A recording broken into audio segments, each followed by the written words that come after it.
So, the new guy, since he just can't help himself, he's taking a personal interest in who's going to fill the Georgia congressional seat left vacant by his health secretary, Tom Price.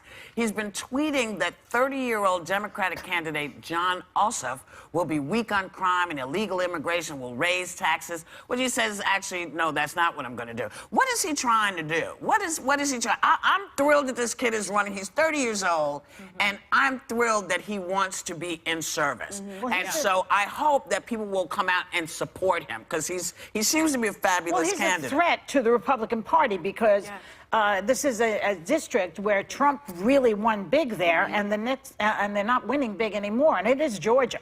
So they're afraid that that is a bellwether for what's going to happen in the midterm elections. In the next 2 years. But I like the way Trump, what he does, you know, he's so limited in his vocabulary and his thinking. It's like he'll tweet he'll tweet they'll make you less safe.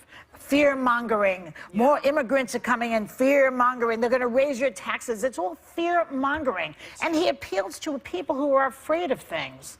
And that's what he does. And people need to wake up. Well, I applaud this kid for his bravery, because anybody who goes into service for the country, I have to say, he's up against a lot. He's up against a lot, but you know what? But he's doing He's pretty doing well. well. He's doing well. Yeah, Over baby. 17 other candidates, and he actually seems to be leading right now. And if he wins over 50% of the vote in today's primary, he wins the entire thing outright. And I think Republicans are, and about Donald Trump saying these things about him, what's interesting is Donald Trump said he's going to be soft on crime. Well, he's formed a company which investigates crime and corrupt politicians. Like, that's what this guy's running on. So the misinformation is significant. So wait a minute. So he wants him to be soft on crime when it comes to corrupt politicians. Because he's hard on crime. Who does that help? Who does that help him?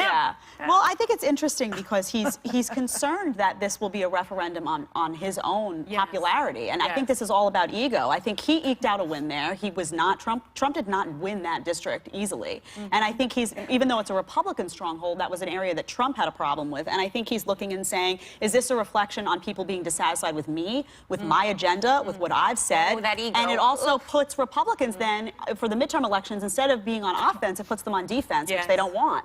So I think it's an important race, and I think he's smart to pay attention to it. I don't know that I would be saying what he's saying about it. And he's doing robocalls. Trump is doing robocalls. How slick. I think it's also a reminder, though, that... Which may not help. Korea, fool! Korea! I think... Worry about Syria, Korea. idiot! Syria! What the hell? I think it's a reminder that the power is with the people. We talk all the time about using your votes. Absolutely. These midterm elections, or the elections when someone's been plucked away and you're replacing someone, this is the time people have to vote. So if this election scared you at all, or you're not happy with the way you voted, this is where the power comes back. So people in Georgia, in this district, need to get out and use their voice. That's right. This is the time. See, your point, though, I think is pivotal, because I understand why he's concerned about this race behind the scenes, but it's like he's tone deaf, because the fact that he's talking about it, like you're shouting Korea, Syria, other people are also shouting that, and they're shouting jobs, healthcare, and they see him vocally engaged on something like this, and they say, this is not your business. That stuff is your business. So the fact that he's tone deaf and doesn't realize, he can be concerned. He can talk to his political operatives behind the scenes. But he doesn't even that's not for him to talk about. Right. And you know, you just signed in some new stuff. What is it called? This new... Oh, the executive order. The executive order, America First, you know, America Jobs First. Listen, man, let's be realistic, okay? I haven't heard you mention anything about bringing manufacturing back.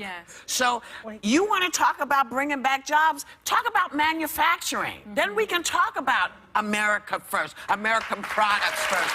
And there are companies in our country right now who are doing amazing things. There are great, amazing companies that are thriving in America. Not because they're made in America, but because they're quality products. But if we create quality products, we'll buy it. If you build it. But I'm a little confused. So he has an executive order to make stuff in America, but his ties, all his stuff is made in China. All of his stuff is made in China. His daughter's stuff is made in China. What he's doing is he wants to review the H-1B program, which allows foreigners to come in that are high level educated and skilled foreigners, because he thinks that will give Americans more opportunity for jobs. And I think that's true. But the problem is, if you have a Betsy DeVos as the Secretary of Education that knows nothing about schools, how do we train our students to be able to be skilled enough to take these jobs? Arguably, pathetic. It's a